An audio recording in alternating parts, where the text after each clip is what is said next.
Discuss करते हैं remaining 20 question of power grid corporation of India limited के official question paper था जो जिसका हम 100 क्वेश्चंस का सोल्यूशन ऑलरेडी कर चुके हैं पार्ट 1 एंड पार्ट 2 में, और ये पार्ट 3 है जिसमें हम 20 क्वेश्चंस का सोल्यूशन करेंगे।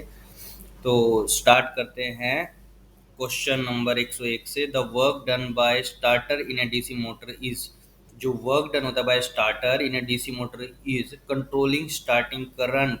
चाहे वो डीसी मोटर का स्टार्टर हो या फिर एसी मोटर का स्टार्टर हो, हर सब स्टार्टर का काम क्या होता है? लिमिट करना, कंट्रोल करना स्टार्टिंग करंट को। The combination of a three-phase induction motor and DC generator is called motor generator set. उसको हम MG set बोलते हैं, motor generator set. The combination of a three-phase induction motor and DC generator set is called motor generator set, MG set. Overload relay protects, नाम से ही पता चल रहा है, overload relay protects A motor from over current in cable insulation test by Mager between phase to phase and phase to neutral resistance should not be less than 1 mega ohm. In cable insulation test by Mager between phase to phase and phase to neutral resistance should not be less than 1 mega ohm. The flow of electrons, ये question second time repeat हो गया इसी paper में ही। The flow of electrons is called electric current, बस उसमें electric current को define करने के लिए बोला था और उसमें पूछ लिया the flow of electrons is called electric current. The current coil of single phase energy meter, the current coil of single phase energy meter is wound on both the limbs of the laminated core with same number of turns. The current coil of a single phase energy meter is wound on both the limbs of the laminated core with same number of turns. The tool used for the accurate measurement of 90-degree angle is, the tool used for the accurate measurement of 90-degree angles is tri-scale. The voltage supplied by one cell of a lead acid battery, the voltage supplied by one cell of a lead acid battery is approximately 2 volt, approximately 2 volt. Which type of motor is used in an electric mixer? Electric mixer में कैसी motor use होती है? Universal motor, universal motor.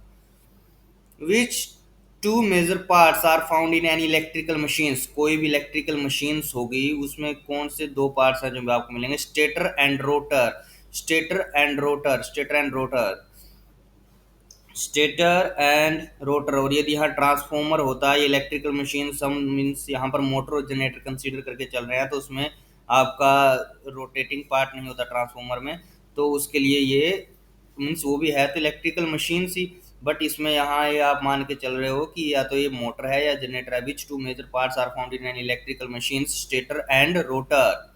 The unit of luminous flux is lumens, the unit of luminous flux is lumen. The difference between the printed and effective value of resistance is called, उसको tolerance बोलते हैं। Printed means true value, true जो कि rated value से calculated होती है, जो printed होती है रेजिस्टेंस के ऊपर, और effective value of resistance is called, उसको बोलते हैं हम tolerance. Geyser, electric iron and heater all work on the principle of geyser, electric iron and heater all work on the principle of heating effect, heating effect, heating effect पे काम करते हैं सब।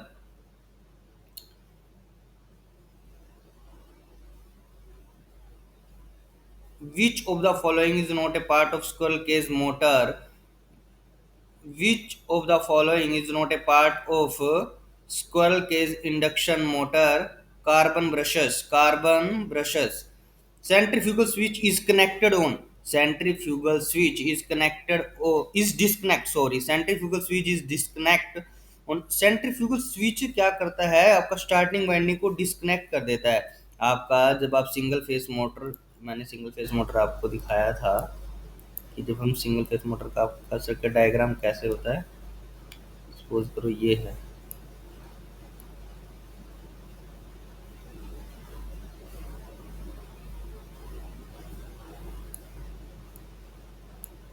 ये आपका रोटर है, ये आपकी मेन वाइंडिंग है, और ये आपकी स्टार्टिंग वाइंडिंग है। ओके, और यहाँ पर आपका सेंट्रीफ्यूगल स्विच लगता है। जब आपका रोटर 75% स्पीड को अचीव कर लेता है, 75% जो उसकी स्पीड होती है मोटर की, उसकी 75% स्पीड को अचीव कर लेता है, तब ये जो स्टार्टिंग वाइंडिंग है इसको सर्किट से हटा देता है। मीन्स इसका कनेक्शन ये डिस्कनेक्ट कर देता है, मीन्स ये स्विच आपका ओपन हो जाता है। Centrifugal switch is disconnect on 75% of maximum speed if the peak value of AC voltage is 500 volt. ये फिर सेकंड क्वेश्चन देखो, आरएमएस मैंने बोला था आपको कि आरएमएस के ऊपर या आपका पीक वैल्यू के ऊपर या एवरेज वैल्यू के ऊपर एक क्वेश्चन आपको पक्का मिलेगा। If the peak value of AC voltage is 500 volt, what would be the RMS value. RMS value आपकी क्या होती है, वी आरएमएस क्या होगा आपका, वी आरएमएस आपका क्या होगा, equal to V M divide by √2। ये क्वेश्चन तो आपका आएगा ही आएगा इलेक्ट्रिशियन के एग्जाम में। 500 वोल्ट मैक्सिमम कितनी बताइए, 500, √2 की वैल्यू कितनी होती है, 1.414। यदि आप इसको कैलकुलेट करोगे ये बनेगा 353.5। तो दिस इज करेक्ट आंसर। क्या है, तो रूट मीन्स ये आपको ध्यान रखना है, V M divide by √2। Earth leakage circuit breaker is also known as residual current circuit breaker, residual current circuit breaker। The EMF equation of a DC generator is, अब ये EMF इक्वेशन है आपकी DC generator की, phi n ZP divide by 60 into A। ठीक है, यहाँ phi क्या है, phi है आपका फ्लक्स,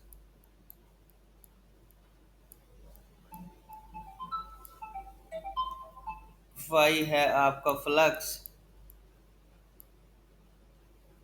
n आपका क्या है, स्पीड ऑफ मशीन, स्पीड,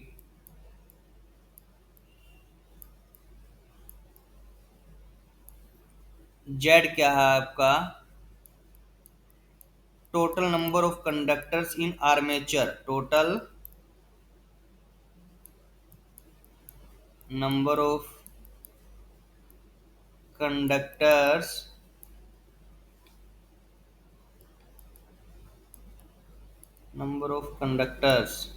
ठीक है, टोटल नंबर ऑफ कंडक्टर्स। और आपका पी क्या है,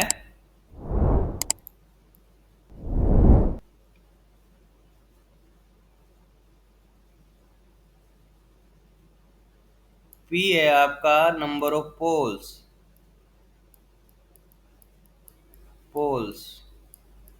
नंबर ऑफ पोल्स, पी है आपका नंबर ऑफ पोल्स। ए क्या है, नंबर ऑफ पैरेलल पाथ। इस पे आपका एक क्वेश्चन कंफर्म श्योर है, ऐसा हो ही नहीं सकता किसी भी कंपटीशन एग्जाम में आपका नंबर ऑफ पैरेलल पाथ से रिलेटेड क्वेश्चन ना आए। तो इसमें हम सबसे पहले यदि देखें कि आर्मेचर वाइंडिंग का टाइप ऑफ आर्मेचर वाइंडिंग देखते हैं। इसके लिए मैं इसको क्लियर कर लेता हूं ताकि आपको थोड़ा सा यहाँ पर आर्मेचर वाइंडिंग के बारे में बता देते हैं। आर्मेचर वाइंडिंग के टाइप पढ़ लेते हैं। आर्मेचर वाइंडिंग के दो टाइप होते हैं, या तो आपकी होगी लैप वाइंडिंग, मीन्स ये नंबर जो आपके नंबर ऑफ पैरेलल पाथ है किस पर डिपेंड करते हैं, हम ये देखते हैं। लैप वाइंडिंग, यदि आपकी लैप वाइंडिंग है इसका मतलब क्या है, इसको आप पैरेलल वाइंडिंग भी बोलते हैं। ध्यान रखना कहीं पर ये क्वेश्चन ये पक्का आएगा, लैप वाइंडिंग और वेव वाइंडिंग का क्वेश्चन कंफर्म है। तो लैप वाइंडिंग इसको आप पैरेलल वाइंडिंग भी बोलते हैं, क्योंकि इसमें जो कोयल्स होती है वो कनेक्टेड होती है पैरेलल में। जो आर्मेचर की जो कोयल्स होती हैं कनेक्टेड होती हैं पैरेलल में। तो इस केस में लैप वाइंडिंग में नंबर ऑफ पैरेलल पाथ ए कितने होते हैं, वो होते हैं नंबर ऑफ पोल्स के ऊपर डिपेंड करते हैं। नंबर ऑफ पोल्स आपके जितने होंगे, नंबर ऑफ पोल्स, ओके।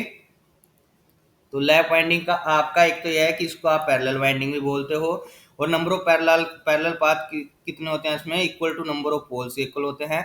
और ये कहाँ पर यूजफुल होती है मशीन, जहां पर हमें high current high current high current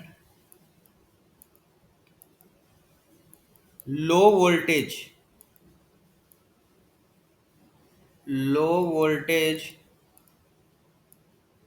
capacity, जहां पर हमें high current low voltage capacity machine चाहिए, वहां पर हम लैप वाइंडिंग करते हैं आर्मेचर में। ठीक है, तो लैप वाइंडिंग में नंबर एक तो कि इसको हम पैरेलल वाइंडिंग बोलते हैं, नंबर सेकंड इसमें नंबर ऑफ पैरेलल पाथ कितने होते हैं, नंबर ऑफ पोल्स के इक्वल होते हैं, नंबर थर्ड इसको हम वहां पर यूज करते हैं जहां पर हमें हाई करंट लो वोल्टेज चाहिए, हाई करंट लो वोल्टेज। अब हम देख लेते हैं वेव वाइंडिंग के बारे में। दो ही टाइप की आर्मेचर वाइंडिंग होती है डीसी जनरेटर में, लैप वाइंडिंग और wave winding. Wave winding wave winding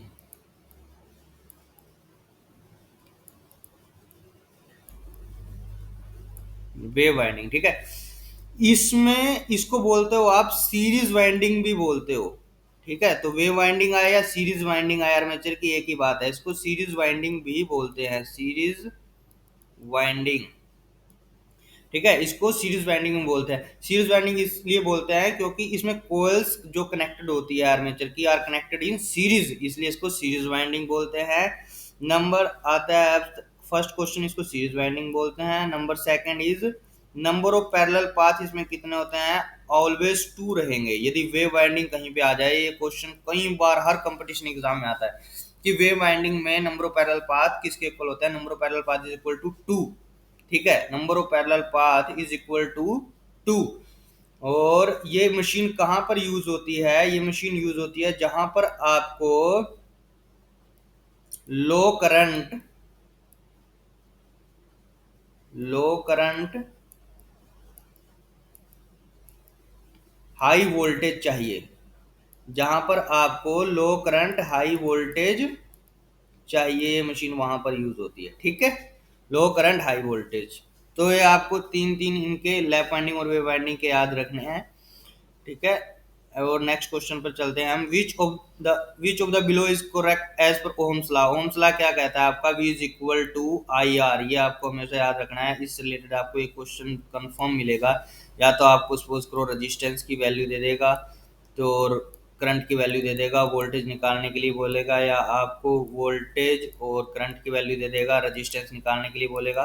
तो ये आपको फॉर्मूला जरूर याद रखना है, V is equal to I R, ये ओम्स लॉ कहता है V is equal to I R. ठीक है,